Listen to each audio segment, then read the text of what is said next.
shagani idan kowa ba za ta so ka bari ta kalamai na soyayya ta ni da kai ba sabawa.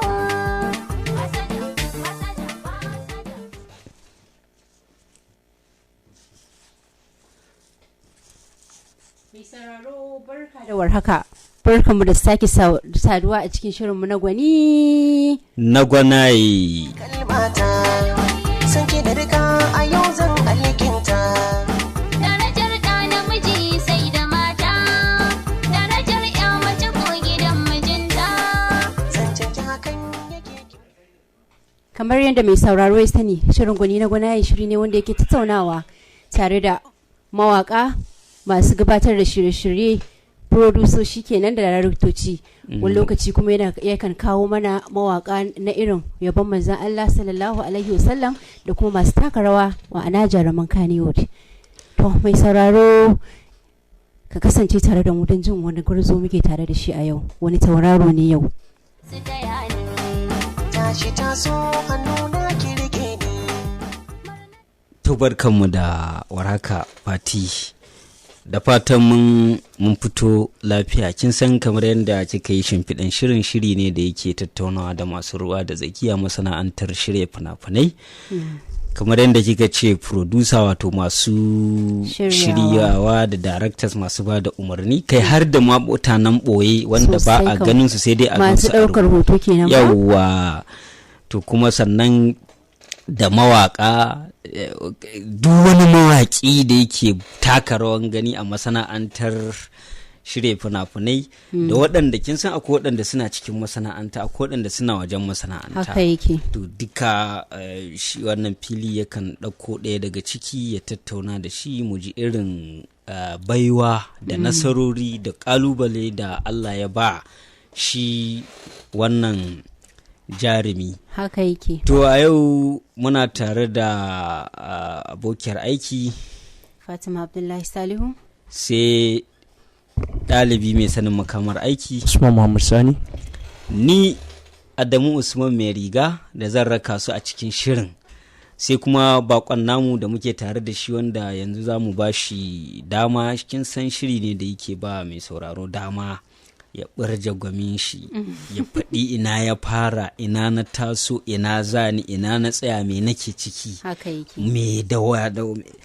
kin gane. Ba zan ma iya kawo irin Ai abubuwan da yawa ne. To da fatan mai sauraro zai kasance da mu tun daga yanzu har zuwa karfe 3 na rana da yardan Allah a nan Radio Najeriya Karama FM mita 92.1. sannan za a iya lalaban mu a www.radionajeriya.kaduna.gov.ng/streaming inda za ka kalle mu kai tsaye ko ka ji mu kai tsaye. To bako muna maka barka da shigowa wannan fili. to barkan. To mai sauraro zai so ya ji wadda muke tare da shi a daidai wannan lokaci. To sunana Abdulbasid wanda aka fi sani da Bilo ba na kowa. Bilo ba na kowa. To bari dai kafin in ci wani abu bari mu ji daga gare ka tukuna. To yanayin al'adar shirin mukan ɗan ji daga bakin bako ko bakon da muke tare da su a irin wannan lokaci dan takaitaccen tarihin shi. To tarihi na, an haife ni a garin Taraba local government ɗin Wukari. Na yi Jalingo kenan. nan Jalingo. Na yi primary school ɗina a nan Kaduna da secondary school. To ya aka yi ka faɗo harkan waka haka? To abin da ya shigo da ni cikin harkan waka abu ne wanda zan ce ka saba ji, wanda ni na saba ni tun ina ƙarami na, in aka mun abu na farin ciki sai in ga kawai na fara rera waka akan abun, kuma abun bakin ciki ma ya same ni haka. Shine kawai. Shine ya jawo ra'ayinka. To ya aka yi ka kasance a ciki? To ka san wasu sukan ce barin dan baka haske, wasu sukan ce kila wannan abokina ne ko mai gidana ne yana harkan, to bari in bi shi ne ma in fada. Shin kai ma haka ne ko kawai gaban kanka kai ka fada harkar? Ba gaban kaina ne ba, kusan abubuwan namu dai me zan ce ma nema kaman like akwai soyayya yaudara haka akan soyayya shine babban makasudin da yasa na tsinci kaina a cikin harkan waka, ba wani na gani yana yi ba na shiga. To ila duk da dai ba mu ji ka faɗa mana cewa ila akwai iyaye ko iyali ba misali. Ya ka fara, lokacin da ka fara shin baka sami irin kalubale daga iyaye irin ciwon ba za a barka ka ci gaba da yi ko ba za a barka ka yi ba? To gaskiya ni da na fara, lokacin da na yi lissafin na fara waka, ban ma fara ba sai da na je na shawarci iyayena, duk da cewa Allah ya riga ya mu mahaifina rasuwa kan na fara, amma na samu yarda 100% daga wurin mahaifiyana, sai kuma wurin wanda yake matsayin uba, Abubakar Usaini mai garaji. Ok. Yanzu ka ɗauki wannan a matsayin sana'a ko ka ɗauke ta kawai ka ɗan nishaɗantar ko ka ilmantar kamar yadda waɗanda suke fayyan sukan faɗa? Gaskiya ni na ɗauke ta a matsayin sana'a. To ka ɗauke ta a matsayin sana'a. Fati, kina jin bido ba ko? To ka ɗauki wannan waƙar a matsayin sana'a. Shin akwai wani hanya ne wadda yake taimaka ma wannan sana'an koko ita ce kaɗai wanda ka riƙe ta? To gaskiya idan na ce ma babu wani hanya na maka ƙarya.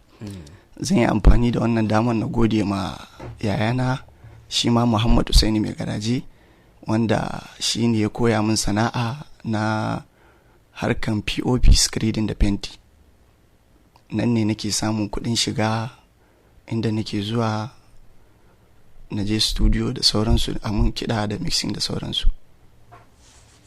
Ka san harkan waka ba ta tafiya haka nan kawai a ce rana ɗaya ka tashi ka shiga cikin studio ka buga waka. Dole akwai idanuwanka wanda zai ka zama maka jagora a cikin studio. Ta yaya ka fara? Ba rana ɗaya, na san ba rana ku ci ɗaya bane ka tashi ka shiga cikin studio ka ce bari ka buga. Dole akwai wanda da kai ka bashi ya duba maka kuma ya zama idanka a cikin studio. Ya haka ta kasance?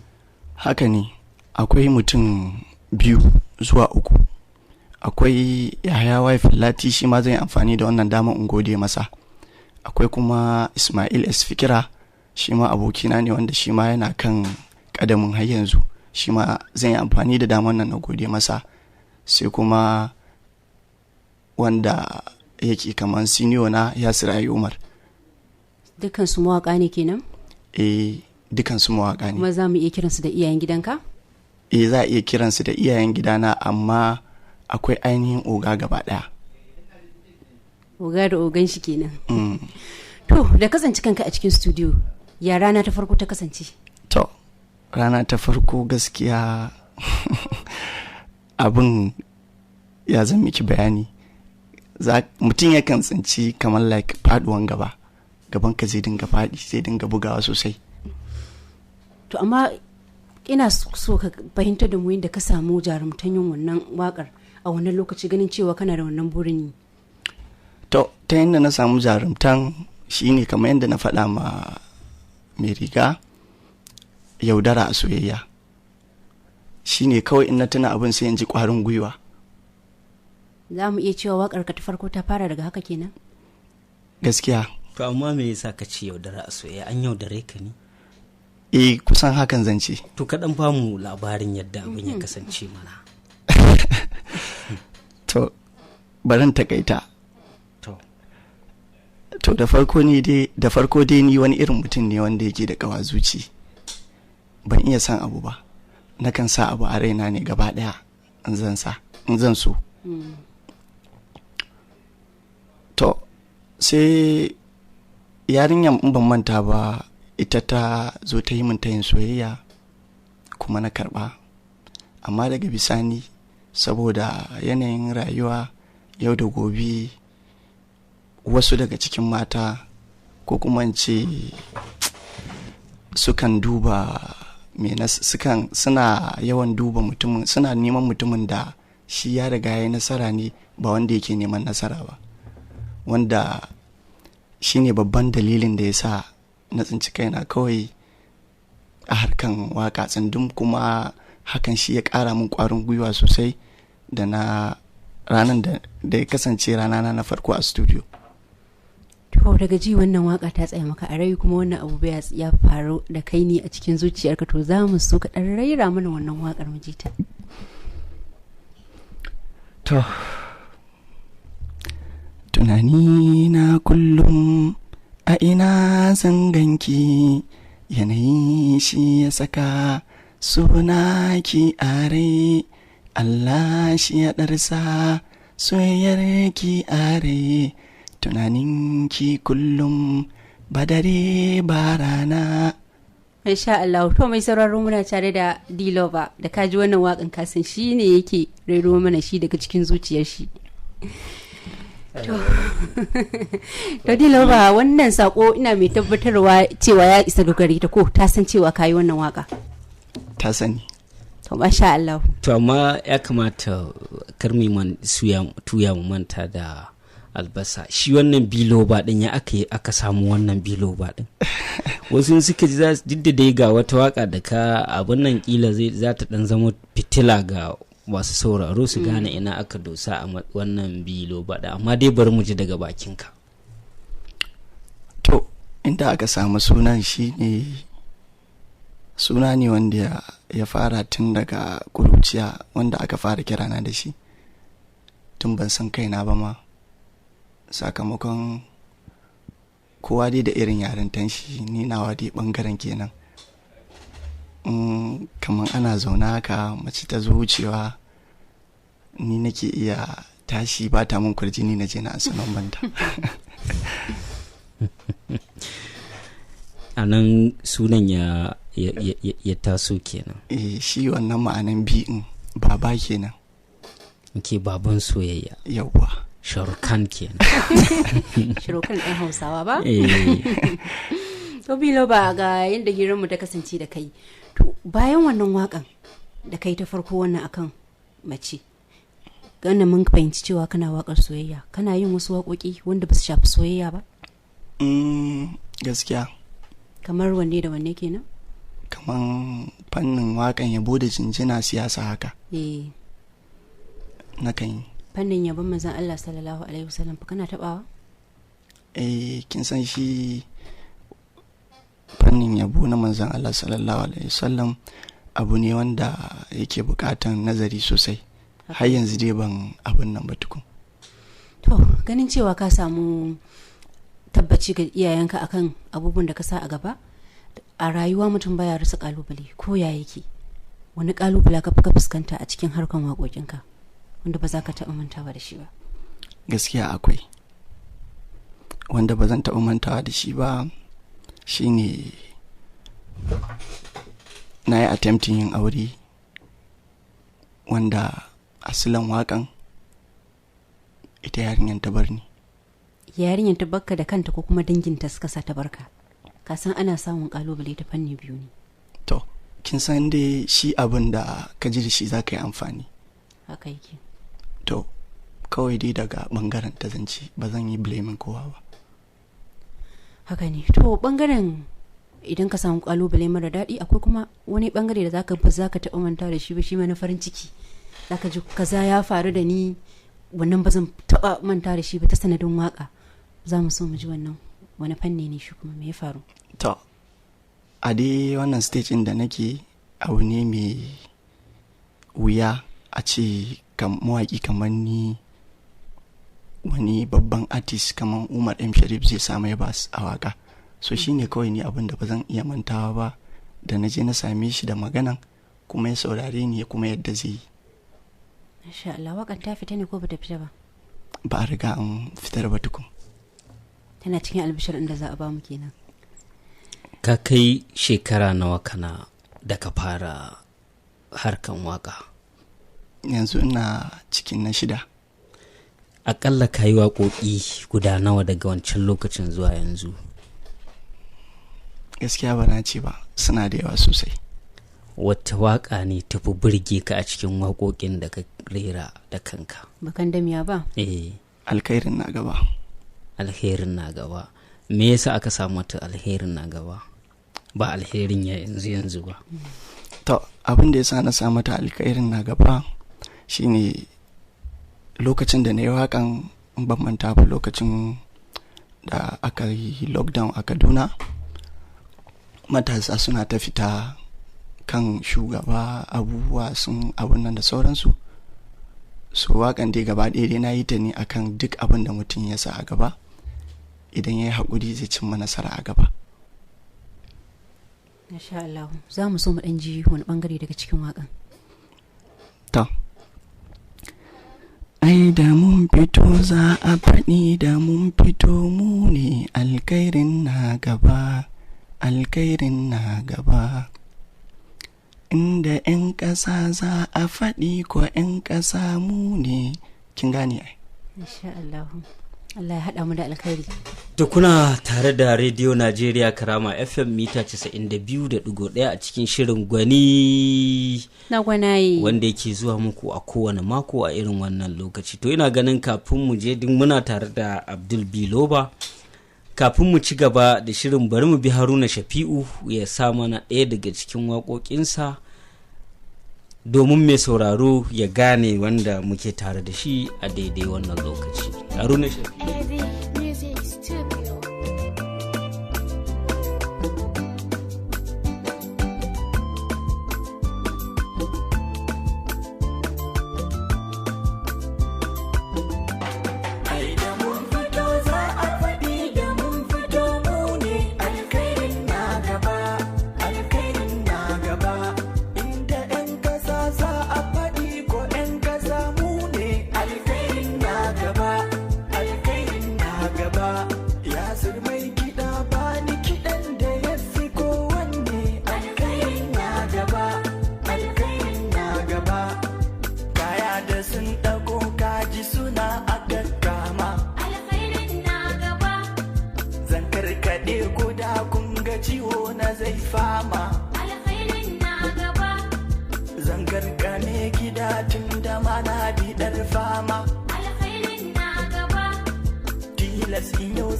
Sai ka bar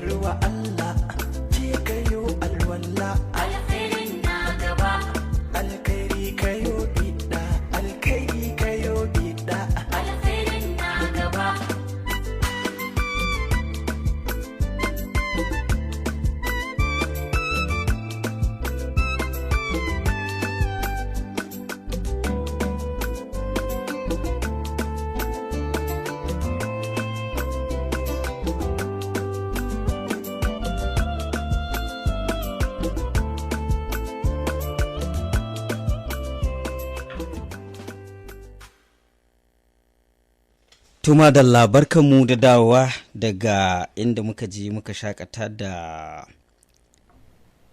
waƙan alherin na gaba wanda Abdul Biloba ya raira, wanda a daidai wani lokaci muna tare da shi a Radio Najeriya Karama FM mita 92 da digo ɗaya.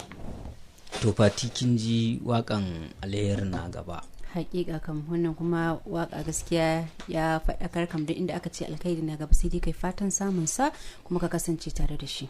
To Abdul, zaka ga yawanci ku a matsayinku na mawaka akwai wasu kalubale da kuke dan fuskanta wurin neman aure. Ba mu sani ba kana da iyali ko ba gare?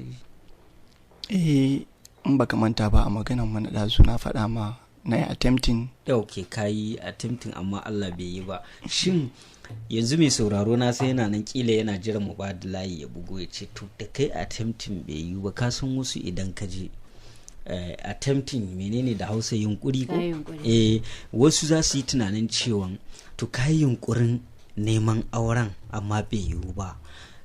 Shin watakila gidan iyayen ne suka kalli cewa kila kai mawaki ne, kuma watakila kamar yadda kaɗan ba da labarinka a takaici ka fada cikin soyayya tsumu-tsumu sosai wanda yake da ƙyar ka fitar da kanka, wanda har sai da ta sama ka rera waka. Shin matsalan daga iyaye ne kila suka ce mu ba za mu ba mawaƙi ba, ko kuma a'a kawai ba wannan matsalan ba ne? Ka san akan fuskanci irin wannan ƙalubalen? Haka ne, akan fuskanta, amma kamar yadda na faɗan ma abin da ka gani da shi za ka yi amfani. Bari dai da bai niyan faɗa ba, amma yanzu bari mu faɗa. Wanda na haɗu da ita ina waƙa ta sani, na kuma faɗa mata idan ban manta ba ma ta taɓa rubuta mun waƙa da hannunta. Ita yarinyan kila ma yanzu tana jinka. Tana ji. Ta rubuta waka da hannunta, sai daga baya kuma sai ta bujiro da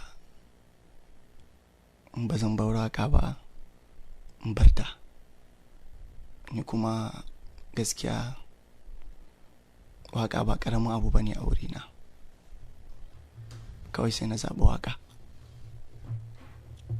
sai ka barta. Amma me yasa ka zaɓi waƙa ka bar masoyanka wanda kake tunanin za ku rayu da ita har gaban abada? To in ka duba abin ta wata fuska za ga rashin adalcin ba daga ni ba ne, ni ne aka mawa. Dalilin da ya sa na ce ni ne aka mawa shine ta sani ina yi, to me dalilin da daga baya kuma za ta wuta ce in bari? Amma baka tambaye ta ba kila ko tana ganin waƙan, kila ka san shi yanayin aure abu ne wanda za ka tumatir tattasai duka kai ne, in an kaga an sai magi kai ne, in kaga an sai gishiri kai ne. Ko da tana da aiki tana da sana'a za ta ga kai ai wannan hakkinka ne. Baka tunanin tana ganin cewa watakila bangaren waƙan ba zai ja ku ga ragamar mun tsira bane, shi yasa ta nemi wannan zaɓi? To a abubuwa dai da ke isar da sako yanzu ban tunanin akwai sama da waka. Kana ma ni ainihin manufana na yin waka shine in samu attention. Idan na samu kamar yadda na faɗa ma, harkana na POP da screening da fenti, ina so in kai matakin da mutane ɗaruruwa ne za su dinga ci a ƙarƙashina ba tsiraru ba. To manufana kenan na yin waka. Kenan ma ita ta san cewar kana da sana'an kama ba ma waƙan ba ne? Ƙwarai kuwa ta sani. To amma ya kaji da abin ya faru? Gaskiya lokacin sai da na kusa zama ƙaramin mahaukaci. Kila har duka ka so ka fara yi. Kai. Abun ba daɗi. To amma na san yanzu wata ta maye gurbin ai. To gaskiya I'm sorry to say ni yanzu 'yan mata na musu kallon masu kama da gaskiya ne. To ya abin yake kama da gaskiya, kana nufin ba su da gaskiya kenan koko? Gaskiya kallon da ni nake musu kenan kawai. Yanzu ni yanda nake kallon budurwa ko da yaushe za ta iya sa ranka kamar maciji haka nake kallon su. Saboda abin da ya faru da kai. To Fati, wannan abin da ya faɗa haka ne kuwa? Akwai bambanci gaskiya, ba lalle bane hakan ne. To ganin cewa ai ba duka bane aka taru aka zama ɗaya. To a fagen waka za ka ga wasu yawanci su suke rubuta wakan kuma su hau kuma su buga kiɗa da kansu, wasu kuma rubutawa ake yi a basu su hau su buga har da kiɗan, wasu kuma wakan kawai suke yi ba kiɗan ba rubutun. Wanne ne kai a ciki? To kaga ni ba na kiɗa, ina da waka ina rubutawa, kuma so tari akan zo da rubutu abin wanda mutum ne zaka samu shi yana da baiwan ya yi rubutun amma shi ba zai iya zuwa ya rera ba. To in ya kawo na kan ansa, in na samu lokaci in ƙara da abin da ke kaina sai in je in abin nan. Ka je ka rera. Shin waƙoƙinka suna da yawa ko kuma kafin waƙoƙin soyayya ko kakan kalli misali irin halin da ƙasa ke ciki ko wani abu ya faru na abin al'ajabi ka kalle shi kai masa waƙa misali? Gaskiya na kan yi wannan, kuma waƙoƙin soyayya ma ana ɗan taɓawa. To a matsayinka na baban soyayya bilbilo ba ɓangaren soyayyan ka fi ƙarfi ko nan ɓangaren? Gaskiya na fi ƙarfi ɓangaren soyayya. Akwai waƙoƙinka ne da aka sa a fina-finai? To ban kai wannan ƙadamin ba. Shin ka ce akwai wani ɗan gudunmuwa da Umar M. Sharif ya taɓa baka a ɓangaren waƙa, ba wai gudunmuwa na kuɗi ba kamar yadda ka ce, gudunmuwa ne na bas ne ka ce ko menene ya sa maka a menene ma bas ɗin tukunani kaman ka yi waƙa tare da shi, kaman ka yi waƙa kaman in yi waƙa tare da shi. Ok, ku haɗu ku yi waƙa tare da shi. Collaboration ke. Shin to akwai shi ne mai gidanka ko kawai dai wannan alaƙar ce ta soyayya ta haɗa ku har ku kai wannan? To duba da maganar da na ma shekara 6 baya, Umar M. Sharif an san shi ya daɗe da shahara da samun ɗaukaka a fannin waka. To gaskiya ba mu haɗu da shi ba a wannan shekarun gaba, tun daga lokacin da na fara sai wannan haɗuwan da na ce ma na yi da shi, na masa maganan ga abin da nake so kuma ya yadda. To shi ne abin da ya faru da ni na farin ciki wanda ban tunanin. Kuma ka ji kana san shi saboda ka nemi abu a lokacin kuma ya yi maka. A matsayin shi na babba. A matsayin shi na babba.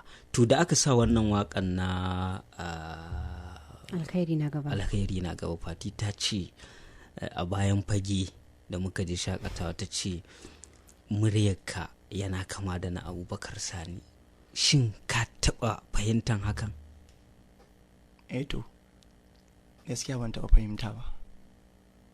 Sai yanzu da ta faɗa maka? Sai yanzu da ta faɗa. A to kila kuma za ta yi tunanin kila shi Abubakar Sani ma kila kana bin waƙoƙinsa shi yasa kila ko da ke ka ce baka fahimta ba. To akwai wani mawaƙi ne wanda kake tunanin ko kake bin kwaikwayon waƙarsa wanda kuke tafiya da irin basiransa iri daya misali? To gaskiya ni dai babu wanda nake kwaikwayo, amma mutane sukan faɗa waƙa na yana yanayi da na Hamisu Breka. Wane ne gwaninka a fagen waƙoƙi a cikin waɗannan manyan irin su Hamisu Breakan kamar yadda ka ce, su Abubakar Sani, su Nura M Inuwa, su Umar M Sharif da dai sauransu, wanne ne gwaninka wanda yana burge ka kana sha'awan kilan aka ce ma ka zaɓi mutum ɗaya ku waka da shi za ka ce bari ka zaɓe shi? Dole sai guda ɗaya. Faɗa ɗayan tukuna muji kila, ko kuma kana gudun ka kira ma kanka ruwa ne. Watakila kar Umar M Sharif ya ji baka kira shi ba, ko Bureka ya ji baka kira shi ba, ko M Sharif, ko da ke kai ɗan Kaduna ne, su Umar M Sharif suna na suna jin ka, su Lilin Baba da sauransu, kila su ce to wannan ok, to bari mu kyale shi da waɗancan, to bari mu barka a dungu a nan bangaren. Amma kana ganin misali yanzu sai waɗannan mawaƙan, kasan akan yi haɗaka a yi waƙa, wani lokaci wurin haɗakan za ka ga sun haɗa mawaƙa ne fitattu, si wannan sai a ce maka to Abdul muna so ka zo za ka shiga cikin wannan waƙa da za mu yi misali na wayar ƙasa da al'ummar ƙasa kai, irin misali kila halin da ƙasa ta samu kanta ko ake ciki na yanayin irin a yi haƙuri, a yi zauna lafiya da sauransu. Za ka ji daɗin hakan kuma za ka shiga, ko za ka kai a yi waɗannan yayin gidana ne, bari dai in bari sai nan gaba? Gaskiya ba na ki shiga ba, saboda manufa na kenan ai in isar da sako, to kuma ga dama ta samu sai yanki ba zai yi ba. Menene burinka a matsayinka na mawaƙi? Burina a matsayina na mawaƙi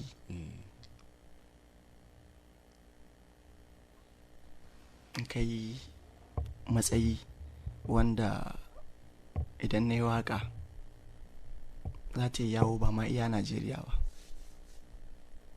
To a yanzu wani mataki ka kai na maganan waka?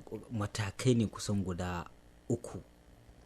Akwai matakin farko wanda yake na koya, akwai mataki na biyu wanda yake ka koyan amma mutane ba su san shaharanka ba, ko kuma mataki na 3 ka koyan ka iyan kuma mutane sun san kana yi.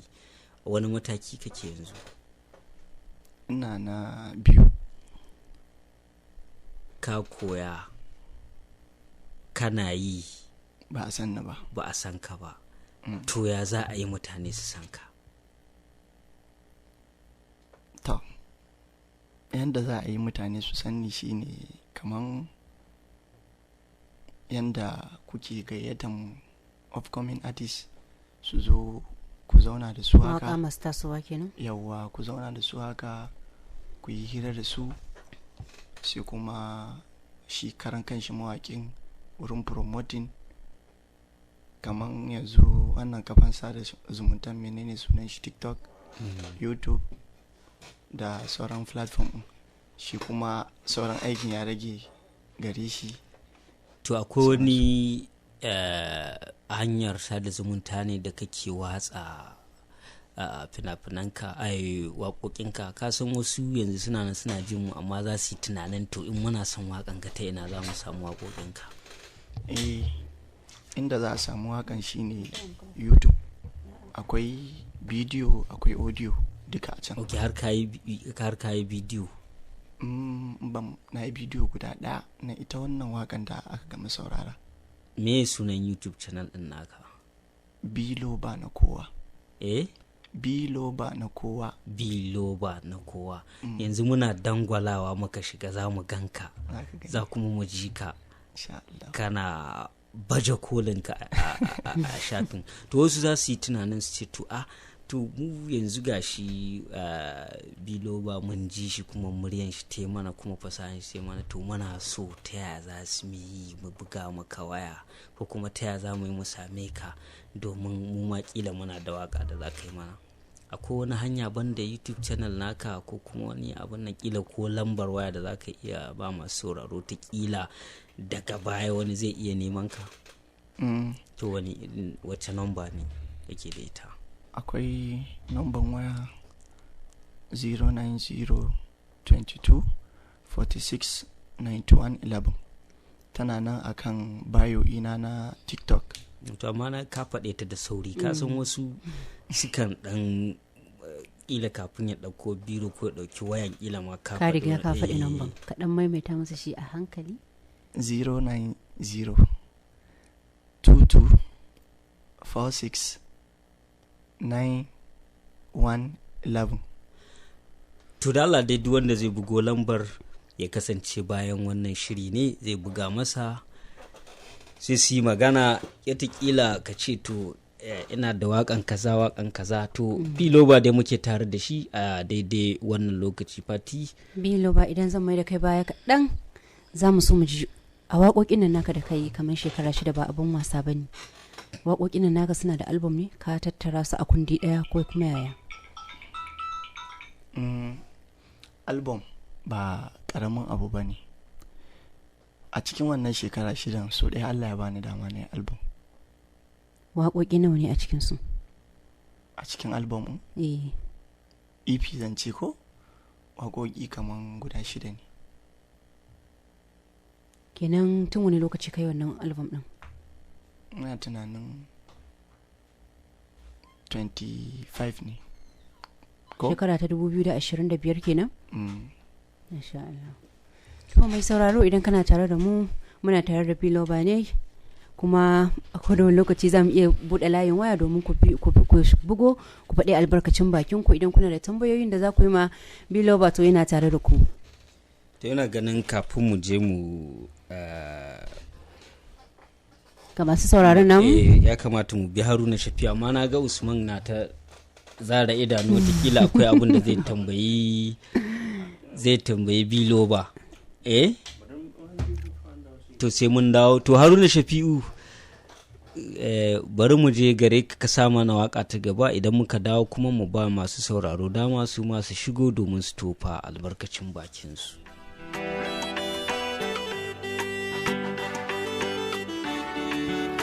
Biloba,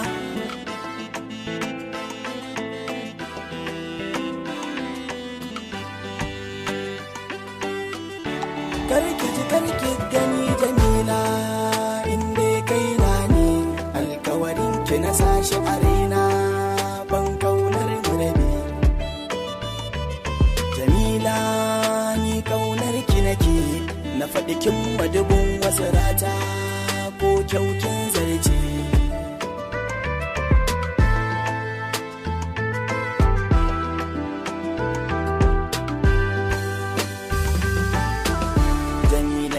Kyakkyawa Jamila diya san kowa Jamila diya mai kawa mai miki kyawun fata. Jamila, ni kaunar ki nake, Jamila kina a cikin zuciya. Bani bidar wasu karin mata, a so ni na dace. Jamila akan kifa zan iya komai, sara ko suka. Bana waigen me yi mana kara, gulma ko suka. Jamila ki bani aran zuciyarki, sako in miƙa.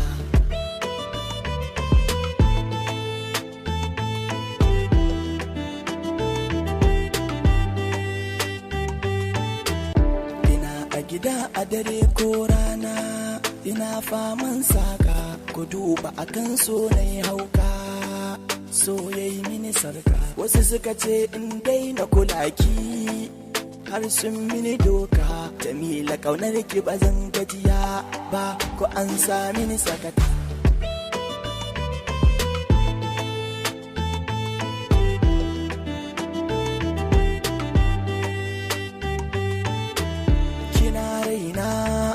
Jamila ba zan manta da ƙauna ba, abun haushi a bani tuwo gefe da shinkafa. Muyo aure sai miki mota ta ki zazzafa, mai layya samsam ba zai fara da kaza ba. Jamila, ni ƙaunar ki nake, na faɗi kin madubin masarata ko kyaukin zarce.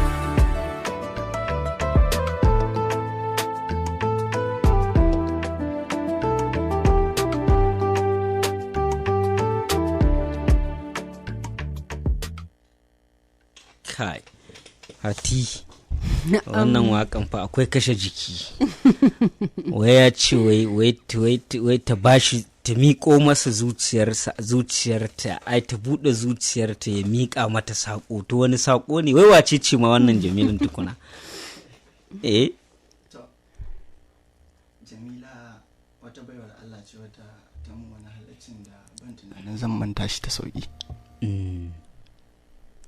Ban manta ba, na je Jigawa aiki na POP da fenti. Aikin Musa Usama. Tana irin sayar da abinci ne haka a bakin unguwan. To mukan je, ni da yake gaskiya ina da magana, da yadda na je na zauna ana cewa mawaka ba sa irin magana, ni da ina da shi sosai gaskiya. To amma mu gashi anan kaƙi mana magana, sai kai ta bamu ɗan guntsil kaƙi mana Fati, ko ba ku tasa shi a gaba bane shi yasa ku kai shi cikin bango. Muna jin ka. To muna aikin sai azumi ya riske mu a garin. Bayar Allah nan ta ba da gudunmawa sosai, musamman wurin abincin buɗe baki da na sahur tun farkon azumi har ƙarshe. Duk a can kuka yi? Duka a can. To sai na ga kai wannan dai abin da ta yi kuɗi ba zai iya biyan ta ba. To na duba na ga me mata suka fi so, sai na mata alkawarin Allah ya na dawo Kaduna zan mata waka. To shine na mata wannan waka. To kenan wakar kawai kayi ta ne saboda kyautatawa da ihsani da take muku a wannan lokacin, ko ku dama akwai soyayya ya shiga tsakanin ku kai da ita? Gaskiya duka. To yanzu kuna nan taren koko dai tun da ka bar Jigawa kawai ka tura mata waka shi kenan? Ka jijjige ta ita ma. Tun da ka yi musu kuɗin goro, kaga dai Fati abin nan na ranta, sai an tafi shakatawa ta korafi, ba za ta faɗa masu sauraro su ji ba, amma sai an tafi shakatawa ta korafi. To kuna nan dai tare ji? Muna tare. Muna fatan Allah da kila kafin azumi za mu je Jigawa ɗaura aure kenan. To duk da yadda Allah ya daidai ne. Allah ya sa alkhairi. To amin sun amin. To kuna tare da Radio Najeriya Karama FM mita 92.1 a daidai wannan lokaci, inda muke tare da Biloba wanda shine bakon namu a daidai wannan lokaci. Tare da ni akwai Fatima Abdullahi Salihu, sai ɗalibi mai sanin makamar aiki Usman Muhammad Sani, ni Adamu Usman mai riga da nake raka su a cikin shirin. Da fatan za ku kasance tare da mu. Ina ganin Fati yanzu ya kamata Usman ya buga, ya kira mu masu, tunda ya ƙi cewa komai, ya kira musu lambar da za su bugo domin su tofa albarkacin bakinsu a daidai wannan lokaci. Lambar shi ne 081 32 279179. Wa alaikum salam.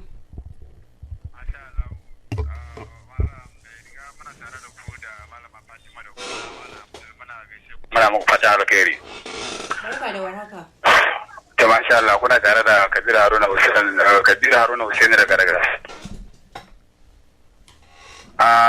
Matashin mawaki mun ji ka kuma muna tare da ku, muna yi maka fatan alkhairi. Kuma Allah Ubangiji ya ƙara ɗaukaka, Allah ya ƙara basira. Kamar yadda kai wata waka cewa alkhairin na gaba, dole dai inda ana son wani alkhairi ya tabbata sai an jajirce, an tsaya tsayin daka, sannan za a ga wannan alkhairi. Saboda haka muna baka shawara a ci gaba da jajircewa, kuma ɗaukaka tana gaba, nasara tana gaba, alkhairi yana gaba. Sannan ita wannan Jamilan kamar yadda Fati ta faɗa, karka jijjige ta, yar Jigawa ya kamata ka samu kai da ita ba da daɗi kar wani ya maka shiga sauri. Da fatan za ku koma lafiya. To muna godiya kwarai da gaske. Ya ya ce kar ka jijjige ta ita wa kamar yadda Fati ta ce. Assalamu alaikum. Assalamu alaikum. Wa alaikum salam. Ai, mai riga barka da rana kenan ko kai da abokan aiki. Barka ka dai, Murtala Chopping da Rice. Muna jinka. Barkan ku da aiki. Yawa. Barkan ku da rana. Barka ka dai. Murtala Sa'idu. In kiyana Chopping da Rice mai riga. Ba ai tunda shinkafan ta sauka yanzu ai muna jinka akai. Lalle daga nan gidan karkar da kira wayannan kusa da gare ki. To kaji Abdul ko Bilo baban soyayya. Ai mu fatan mu kamar yadda naji ka ce Allah ya kama lokacin auren nan a Gombe ko? In Allah ya kama wajen daura auren nan na shi buban bako. Ai za mu raka da adamu. Ba za ka je ba? Ai Gombe ne yanzu riga jira kudin nan in je Gombe in dawo. Inda lokacin ana dan harka ne ba matsala amma yanzu abubuwan ne sai an hankali. Kuma kaga katin ka yana hannuna zai bani katin ka in zo harkar gwada mu kawo maka. Gaskiya da mai riga. Kuma kun ba ko gaskiya Allah ne sa mu dace kuma Allah ya sa a yi da mu. To amin ya rabbi. Da riga ba ko wani nuni ne zai mana misali ko a waka ko abin wanda za mu gane da mun ga wakan ko da mun ga din za mu gane shine misali. To ya ce dai ba a fara sa ta a fim ba tukuna. To amma kuma wanda muke ji kamar wanne ne to wanda da mun ji za mu gane. To kaji. To zai ansa maka in Allah ya kuma mu duk wanda ya zo in dai Allah ya bashi iko mukan so ya ko mana karama ya zo mana da shi. Da mun bari ne sai mintunan mu na ƙarshe. Yawa. Kuma muna fata Allah ya ba abokin aikin ku lafiya Alhaji Adamu kina fa ba. To amin na accident da ya samu ba to amin. Na mai riga ka tashi lafiya. To muna godiya Murtala Chopping da Rice wanda kusan duk mako a cikin shirye-shirye mu sai ya bugo sai ya tofa albarkacin bakinsa lallai masoyin rediyo Najeriya Karama FM ne. To muna godiya Murtala Chopping da Rice. Assalamu alaikum. Wa alaikum salam. Barkan ku da rana, barkan ku da kokari. Barka da warhaka. Kuna tare da Zelani mai jarkoki da ke garin Afirka. Barka da warhaka Malam Zelani. To ina muku fatan alkhairi, ina bako barka da zuwa shi ma ina masa fatan alkhairi. Bako ina amsawa. To tambaya ta ga bako guda biyu. Na farko bako ya butun iyali. Na farko ke na biyu kuma bako ko zai iya mun bayani da Allah a kasashen mu na nan ketare makotan mu wasu kasa ya taba haurawa sanadiyan waka kuma wasu nasarori ya samu da kalubale tambaya ta kenan ga bako guda ku Allah ya maida bako gida lafiya kuma Allah sa ku tashi lafiya. Zelani mai jarkoki da ke Afirka. To muna godiya.